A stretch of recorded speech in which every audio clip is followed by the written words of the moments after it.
Jeremy's had an illustrious career, I think. You know, he's won Chopu, he's won Pipeline. He's definitely been the leader of European surfing for the last half a dozen years.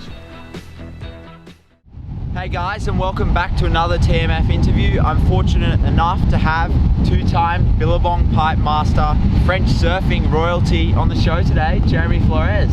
How are you, man? Good, how are you going? Good. For anyone wondering, where did you grow up?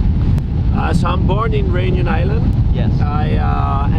We moved to Madagascar. It's kind of where I grew up.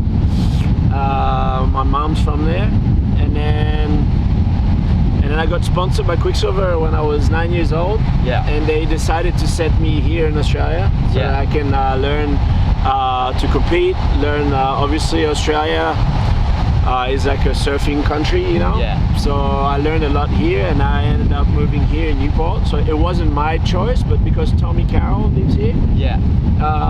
They decided to put me in the same city as him, so that he was taking me, showing me around, and he took me surfing. And first time I stayed at his house. Yeah. And then I ended up just making some really good group of friends here, and yeah, it was.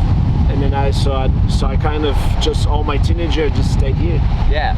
And so you grew up in Madagascar at an early age, and then you came to Australia. When you came to Australia, what were like your first competitions you did here? It used to be just like just board riders, you know, they're just small board riders. But here in Australia, there's so many good surfers, even in the local board riders, that the level was so high already. Yeah. It was really hard. I was supposed to be pretty good for my age, but I was definitely not winning anything yet. I was just learning a lot, and then I would do the regionals. Yeah. So I was lucky because normally I wasn't allowed to do all the regionals and stuff because I wasn't an Australian. But everyone let me surf in the local events, events, and I got to surf, with guys that just all the local heroes, and I got to learn a lot by surfing all the local events here in Sydney. So growing up, were there any particular pro surfers on the world tour that you looked up to? Yeah, for sure. Kelly Slater, Andy Irons, those two were my two biggest idols. So when you first qualified for the world tour, how old were you? I qualified when I was 17. Yeah. So I didn't expect to qualify so early. I didn't think, honestly, it was a big shock. The first year I did the QS, I was 15, and I did a couple results, but nothing special. And then when I turned 16, I won the QS. I was just really surprised, didn't expect that at all. For me, I just wanted to take some experiences, just try to learn to compete and stuff, and end up being on tour with all my idols, with all the, I was just a kid between all the guys I just mentioned, guys like Andy Irons, Kelly Slater, and next thing you know, I'm surfing a heat against them. Yeah. So it was pretty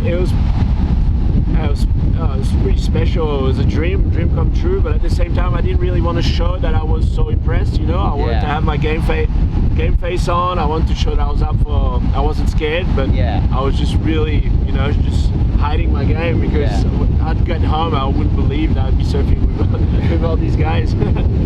So when you first qualified for the world tour, were there any events that you just looked at on the schedule and went, wow, I can't wait for that? Yeah, obviously Pipeline. Yeah. Pipeline for sure, and then all the legendary events, obviously. Event like Chopu,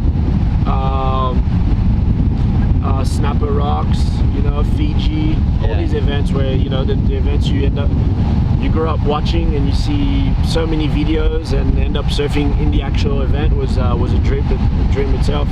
Yeah. So once you got onto the world tour, you've obviously been on the tour for a long time, and you've had some ups and downs in your careers and some very special moments, winning the Pipe Masters twice. You won on your home turf in France in 2019, was it? Yeah. How was that victory for you?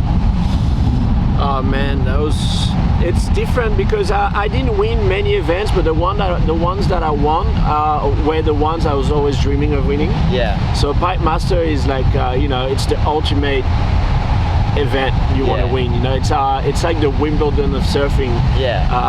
So I got to win that when I was young, and that was like that was a huge relief because there was a lot of hope on me, a lot of investment in me, and I feel like I've done something. You know, I put my name next to all these legends on that legendary trophy. Yeah. So for me, that I was thinking, no one's going to take away that away from me. So that was a really proud moment. And then I won pipe again many years later, in 2017, I think. Against John John in the final, which was special because John was the world champ at the time, and that was his local break. Yeah. And I won in the last seconds. We're just a few seconds away from finding out the message. He scores in for Jeremy Flores. He got it. It's an 8.33. Jeremy Flores steals the Pipe Masters off John Flores.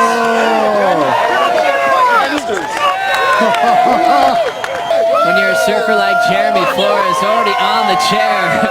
And so that was a lot of emotions. Yeah. But definitely the one in France was really special because obviously I'm French and I've had a lot of support from the French people, French fans over the years. Yeah. And it's the one event that I've never done good in my 13 years on tour at the time. I just wanted to do so well there that I was putting a lot of pressure on myself and it was just never working out. And so winning with like 40,000 people on the beach, like right there screaming your name, having my family, the people that, my sponsor, the people that believed in me since day one, my best friends, it was so special, man. Like I mean, as an athlete, it's what you dream of. Yeah. You dream of moments like that because usually, pipeline, I won, but you're surfing against the crowd kind of, because you're not at home. But to actually have a home crowd like pushing you and then screaming after each wave, it's something I'll remember all my life for sure. Going from event to event, so I haven't really had time to really adventure and discover new places. Yeah. And I can't wait to do that. So I don't know how long I'm gonna last to surfing events. Yeah. But I can't wait to just after that career, just go on surf trips and just really enjoy what surfing's all about. So you have been on the tour for a long time, and that change is going to feel really different for you and may take some time to adjust. But when you're traveling on those free surfing trips, are there any surfers that you'd like to go on the trips with, or just your mates, or any surfers that were previously on the tour? Yeah, when you're on tour for so long like that, you make so many special friends. I would go on surf trip with friends, first, because they don't have to be some of the best surfers in the world, but just childhood friends, and just really enjoy the moment. When you go with other professional surfers, there's always some kind of rivalry when you go in the water. Even in the surf trip, everyone wants to do like a bigger turn or bigger barrel or bigger air, and it's just like constantly you want to get the best shot. So when you go with your mates, your like childhood friends, it's actually more mellow. So, but in saying that, I have a lot of professional surfers that are some of my best friends too, and that we have a really good vibe going too. So yeah, there's a lot of guys that I would love to go on surf trips with. Sure. With the younger generation coming out on tour, do you feel like you can be a little bit of a mentor for those younger guys, obviously having so much experience competing? Yeah, well, I always love helping out.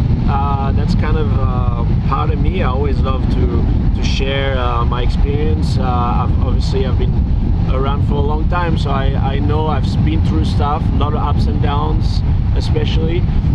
So I feel like I can help. I can help anyone that's helped. I go down the beach and I'm always happy when some random kid comes up to me and asks me a question. I'm really stoked, I love that. I love that some, random kid that coming up to me is like, oh, how do you do a cutback? I'll actually give my time and try explain the best way I can. I like that, and I think once I'm done with the whole contest and world tour and stuff, I wouldn't mind doing a bit of coaching, some kind of coaching, or maybe like career management or something like that. It would be interesting. Awesome insight into what your future plans. I'd like to say thank you so much for taking time to sit down for this interview today. Really enjoyed you, and it was a pleasure to have your time. Thank you again. Thanks for having me. Yeah, and if you guys have any other questions for Jeremy, just leave them down in the comments and I'm sure you'll find out the answers. Thanks guys.